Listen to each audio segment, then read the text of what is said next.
EPF, EPS. EPF అంటే employees provident fund, EPS అంటే employees pension scheme. So ఇవి 2 కూడా 2 సిమిలర్‌గా అంటే సేమ్ లాగా అనిపిస్తూ ఉంటాయి. ఇవి 2 కూడా రిటైర్మెంట్ కోసమే డిజైన్ చేయబడ్డవి. అలాగే ఇవి 2 కూడా శాలరీ నుండే వస్తాయన్నమాట. అంటే శాలరీ నుండే ఉద్భవిస్తాయి.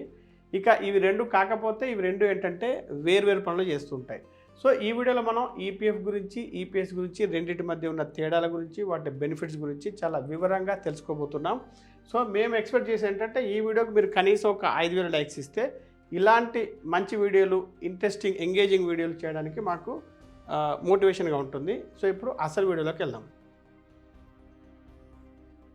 ఈపీఎఫ్ అంటే ఏంటంటే రిటైర్మెంట్ కార్పస్, అంటే రిటైర్మెంట్ అయిన తర్వాత వచ్చే ఒక పెద్ద మొత్తం అనమాట. సో ఇదేంటంటే మీరు ప్రతి నెల కట్టే డబ్బులు ఏవైతే ఉన్నాయో సాలరీ నుండి, ఆ డబ్బులు ప్లస్ వాటి మీద వచ్చే వడ్డీ ఇదంతా కలిపి రిటైర్మెంట్ తర్వాత వస్తుందన్నమాట. సో ఇది ఒక లంప్స్ అమౌంట్ వస్తుంది, అది ఈపీఎఫ్ అమౌంట్. ఈపీఎస్ అంటే ఏంటంటే రిటైర్మెంట్ తర్వాత వచ్చే పెన్షన్, నెల వచ్చే పెన్షన్ అనమాట. సో ఇప్పుడు ఇవి రెండింటిని కూడా మేనేజ్ చేసేది ఎవరు అంటే ఈపీఎఫ్ఓ, అంటే ఎంప్లాయీస్ ప్రావిడెంట్ ఫండ్ ఆర్గనైజేషన్ అనే ఒక కంపెనీ, గవర్నమెంట్ కంపెనీ. సో ఇప్పుడు ఇవి అన్నీ కూడా మనకు శాలరీ తీసుకునే వారికి మాత్రమే వర్తిస్తాయి. EPF plus EPS. బిజినెస్ చేసేవారికి ఈ సౌకర్యం అందుబాటులో లేదు. సో ఇప్పుడు ఇక దీంట్లో ఉండే ఒక రూల్ ఏంటంటే, ఇప్పుడు ఏదైనా ఒక కంపెనీలో 20 మంది కానీ అంతకంటే ఎక్కువ మంది కానీ ఎంప్లాయీస్ ఉంటే వారు ఖచ్చితంగా ఈపీఎఫ్ఓలో రిజిస్టర్ చేసుకోవాల్సి ఉంటుంది. వారి స్టాఫ్కి వారు ఈపీఎఫ్ సౌకర్యం కల్పించాల్సి ఉంటుంది. సో ఇప్పుడు ఇంకొకటి ఏంటంటే, ఇప్పుడు ఒక కంపెనీలో మీరు ఒక కంపెనీలో చేస్తున్నారు, దాంట్లో 120 మంది ఎంప్లాయీస్ ఉన్నారనుకోండి. సో వారు ఖచ్చితంగా వారికి పీఎఫ్ అనేది అప్లై అవుతుంది. లేదు మీరు ఒక షాప్లో పనిచేస్తున్నారనుకోండి, మీకు పీఎఫ్ అనేది అప్లై కాదు.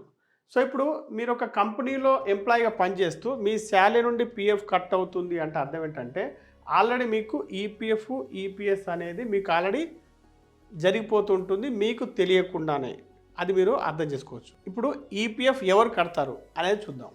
ఇప్పుడు ఈపీఎఫ్ అనేది ప్రతి నెల కూడా మనం కంట్రిబ్యూట్ చేయాల్సి ఉంటుంది. మనం అంటే ఎవరెవరు కంట్రిబ్యూట్ చేయాలంటే, మీరు ఒక ఎంప్లాయీ అయితే మీరు మీ basic salary plus DNS allowance, ఇవి 2 దాంట్లో ఈ రెండింటి మొత్తాల్లో 12% మీరు కంట్రిబ్యూట్ చేయాల్సి ఉంటుంది.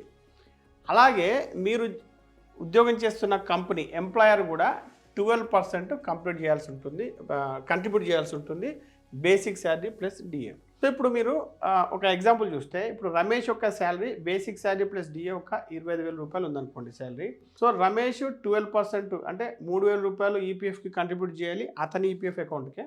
కంపెనీ కూడా మళ్ళీ 12% అంటే ఎంత, 3,000 రూపాయలు కంట్రిబ్యూట్ చేయాలి. కానీ ఎంప్లాయర్ ఇచ్చిన, కంపెనీ ఇచ్చిన 3,000 ఈపీఎఫ్లోకి వెళ్ళదు, ఈపీఎఫ్లోకి వెళ్తుంది, ఈపీఎస్లోకి వెళ్తుంది, రెండింటికి వెళ్తుంది. ఇవి ఎంత శాతం వెళ్తుంది అనేది తర్వాత చూద్దాం. సో ఇప్పుడు దానికంటే ముందు అసలు ఈపీఎఫ్ అనేది ఎందుకు ప్రవేశపెట్టారు అని కనుక మనం గమనిస్తే, అందులో మొదటి పాయింట్ ఏంటంటే ఫోర్స్డ్ సేవింగ్స్. అంటే మిమ్మల్ని ఖచ్చితంగా మీతో సేవింగ్ చేయించాలి, అంటే మీరు ఖర్చు పెట్టకూడదు కాబట్టి కొంత డబ్బులు ముందే తీసి పక్కకు పెట్టి దానికి మీకు వడ్డీ ఇవ్వడం కోసం ప్రవేశపెట్టే స్కీమ్ అనమాట ఇది. ఇక దీనికి రెండవ బెనిఫిట్ ఏంటంటే, దీంట్లో వడ్డీ అనేది వస్తుంది. ఆ వడ్డీ కూడా ఏంటంటే ఎఫ్డీ కంటే ఎక్కువ ఉంటుంది. అలాగే స్టాక్ మార్కెట్ కంటే సేఫ్ అనమాట. అంటే దీంట్లో స్టాక్ మార్కెట్ లాగా ఎక్కువ తక్కువలు ఏంటి రిస్క్ ఉండదు. ఇక మూడవది ఏంటంటే ట్యాక్స్ బెనిఫిట్స్ ఉంటాయి. మొదటగా ఏంటంటే మీరు ఇన్వెస్టింగ్ చేసేటప్పుడు అంటే మీరు కంట్రిబ్యూట్ చేసేటప్పుడు ట్యాక్స్ బెనిఫిట్స్ ఏమి ఉంటాయంటే, సంవత్సరానికి సెక్షన్ 80C ప్రకారం సంవత్సరానికి 1,50,000 రూపాయల వరకు మీకు డిడక్షన్ సౌకర్యం ఉంది. అదేవిధంగా ఏదైతే వడ్డీ వస్తుందో ఆ వడ్డీ పైన కూడా ట్యాక్స్ అనేది ఉండదు. ఎప్పటి వరకు అంటే, మీరు సంవత్సరానికి మీ ఓన్ కంట్రిబ్యూషన్ ఏదైతే ఉందో, ఇప్పుడు ఇక్కడ 3,000 కడుతున్నాడు కదా, సో అలాగా ఒక వ్యక్తి సంవత్సరానికి 2.5 లక్షల రూపాయల లోపు కంట్రిబ్యూట్ చేస్తే ఆ వడ్డీ పైన ట్యాక్స్ ఉండదు. అయితే ఇది ఓన్లీ అందరు ఎంప్లాయీస్కి ఉంటుంది. కానీ కొన్ని గవర్నమెంట్ ఎంప్లాయీస్కి ఏంటంటే ఇది 5 లక్షల వరకు కూడా ఉంటుంది. అలాగే ఇంకొక 5వ విషయం ఏంటంటే, ఇప్పుడు మీరు ఎగ్జిట్ అయిపోయినా, అంటే ఈపీఎఫ్ మొత్తం డ్రా చేసుకున్నా ఎగ్జిట్ అయిపోయినా కూడా దాని మీద కూడా ట్యాక్స్ అనేది ఉండదు.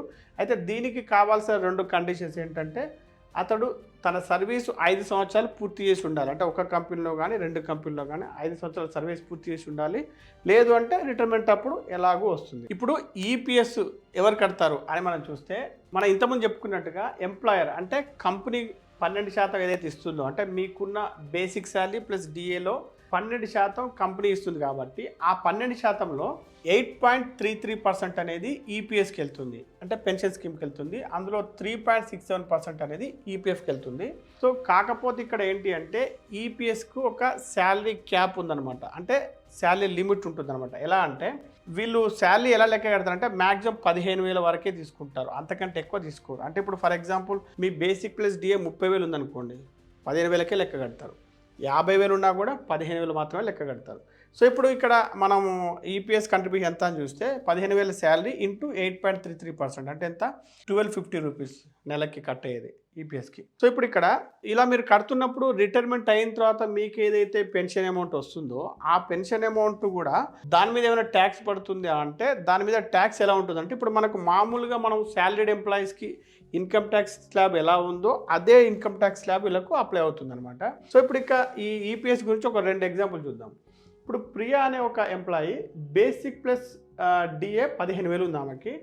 సో ఆమె కంట్రిబ్యూషన్ 12% పక్కన పెట్టండి. కంపెనీ ఇచ్చే 12% కంట్రిబ్యూషన్ 1,800 రూపాయలు ఉంది కదా. ఈ 1,800 రూపాయల్లో 8.33% 1,250 రూపాయలేమో ఈపీఎస్కి వెళ్తుంది. 3.67% 550 రూపాయలేమో ఈపీఎఫ్కి వెళ్తుంది. అదేవిధంగా ఇప్పుడు ఒక రమేష్ అనే ఒక ఎంప్లాయీ యొక్క బేసిక్ ప్లస్ డిఏ 25,000 రూపాయలు ఉందనుకోండి. సో అతను కాంట్రిబ్యూట్ చేసే 12% ఎట్లాగో పిఎఫ్కి వెళ్తుంది. కంపెనీ ఇచ్చే కంట్రిబ్యూషన్ ఏదైతుందో 12% అది 3,000 రూపాయలుగా ఉంది. సో ఇప్పుడు ఈ 3,000 రూపాయలు ఇక్కడ 25,000 ఉంది కాబట్టి 25,000 ఉన్నా కూడా 15,000 లెక్కకి తీసుకుంటారు అనమాట. సో అక్కడ ఇప్పుడు ఏమవుతుంది, ఇక్కడ కూడా ఈపీఎస్ 1250 ఉంది. సో మిగిలింది ఎంత 3,000 నుంచి 1,250 పోతే 1,750 ఈపీఎఫ్కి వెళ్తుంది, అంటే కంట్రిబ్యూట్ అవుతుంది. ఈపీఎఫ్ డబ్బులతో ఏం చేయొచ్చు అనేది చూద్దాం.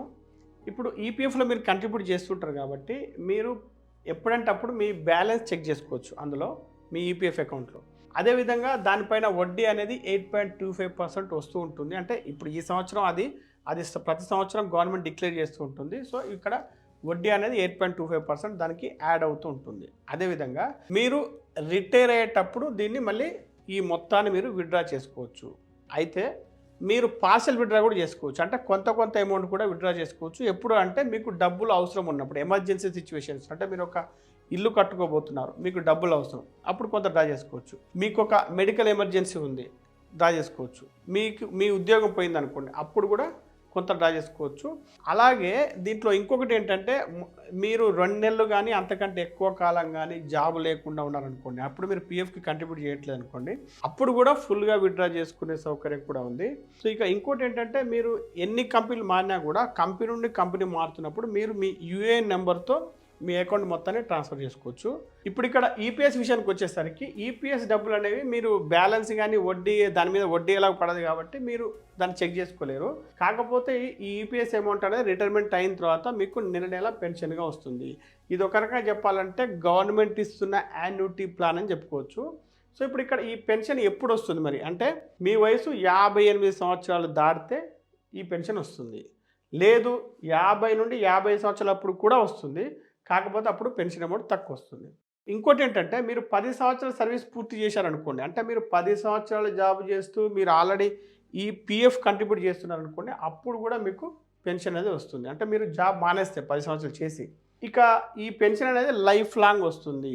అదే విధంగా ఇప్పుడు ఒక ఎంప్లాయీ కనుక చనిపోయాడు అనుకోండి, వారి నామినీస్ ఉంటారు, అంటే భార్య పిల్లలకి వారికి ఈ పెన్షన్ అనేది వారికి వస్తుందన్నమాట. సో ఇది ఒక రకంగా సోషల్ సెక్యూరిటీ యాంగిల్ కూడా ఇందులో దాగి ఉంది. ఇప్పుడు డెత్ బెనిఫిట్స్ విషయానికి వస్తే ఈపీఎఫ్లో మీరు కంట్రిబ్యూట్ చేసేది ఏదైతుందో రిటైర్మెంట్ కంటే ముందే, అంటే మీరు ఈపీఎఫ్ డ్రా చేయడానికి కంటే ముందే చనిపోతే ఈ అమౌంట్ అనేది మొత్తం లంప్స్ అమౌంట్ నామినీకి అందజేయబడుతుంది. అదే రకంగా ఈపీఎస్లో మన పెన్షన్ అనేది ఇంతకుముందు చెప్పుకున్నట్టుగా నామినీ అంటే భార్య పిల్లల్లో ఎవరైనా కూడా వారికి అందజేయబడుతుంది. ఇక ఈ స్కీమ్ ఏదో బాగుంది కదా అని చెప్పేసి మీరు మరి కంట్రిబ్యూషన్ ఇంకా నేను కొంచెం ఎక్కువ కంట్రిబ్యూట్ చేస్తా అని అనుకుంటే కూడా మీకు సౌకర్యం అందుబాటులో ఉంది ఈపీఎఫ్ విషయంలో. దీంట్లో ఏంటంటే వీపీఎఫ్ అని ఉంటుంది, అంటే వాలంటరీ ప్రావిడెంట్ ఫండ్, అంటే మీకు ఏదైతే 12% కట్ అవుతుందో మీరు అంతకంటే ఎక్కువ కూడా మీరు కంట్రిబ్యూట్ చేసుకోవచ్చు. అంటే అలా అని చెప్పి మీరు 12% కంట్రిబ్యూట్ చేస్తున్నారు కాబట్టి మళ్ళీ కంపెనీ కంట్రిబ్యూట్ చేయదు, మీరు మాత్రమే కొంచెం ఎక్కువ కంట్రిబ్యూట్ చేసుకోవచ్చు మీ వీళ్ళు బట్టి. సో దానికి కూడా ఇంతకుముందు లాగానే 8.25% ఏదైతే వడ్డీ వస్తుందో దానికి కూడా అంతే వడ్డీ వస్తుంది.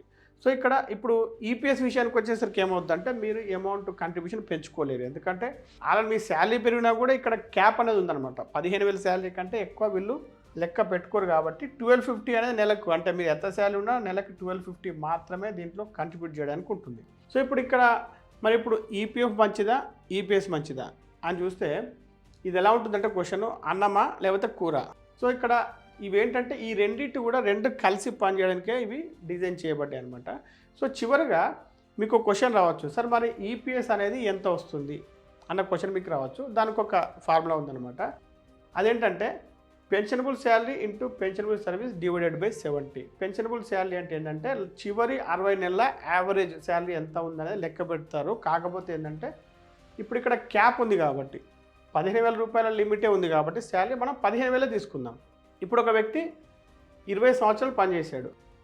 ఇప్పుడు అతనికి ఎంత పెన్షన్, అతనికి ఎంత ఈపీఎస్ పెన్షన్ ఎంత వస్తుందో లెక్క పెడితే 15,000 ఇంటూ 20 సంవత్సరాలు డివైడెడ్ బై 70 ఎంత, 4,286 రూపాయలు అతనికి పెన్షన్ వస్తుంది. సో ఈ వీడియో ద్వారా మీరు ఈపీఎఫ్ గురించి, ఈపీఎస్ గురించి పూర్తి వివరాలు తెలుసుకున్నారని మేము అనుకుంటున్నాం. ఈ వీడియో మీకు నచ్చితే లైక్ చేసి కామెంట్ చేయండి. మీకు తెలిసిన వారందరికీ ఈ వీడియోని షేర్ చేయండి.